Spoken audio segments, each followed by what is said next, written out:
Sudan and South Sudan are intertwined in a way.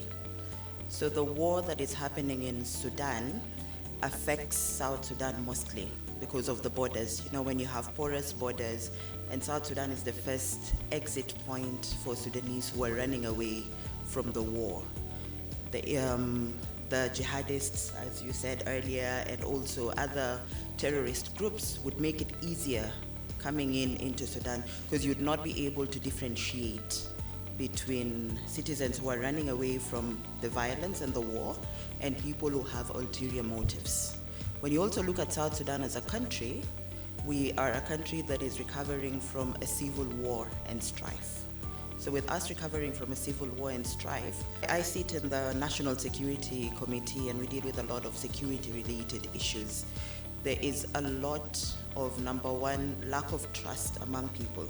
So when you are in a country like South Sudan, you'd find a majority of the people are armed to the teeth because they do not know what is going to happen next. So everyone is always prepared for any single thing. So that brings in the aspect of also things like disarmament. And apart from disarmament, how do you protect citizens who have been in war the entire time? There's also the gangs that you were talking about earlier, the Torontos.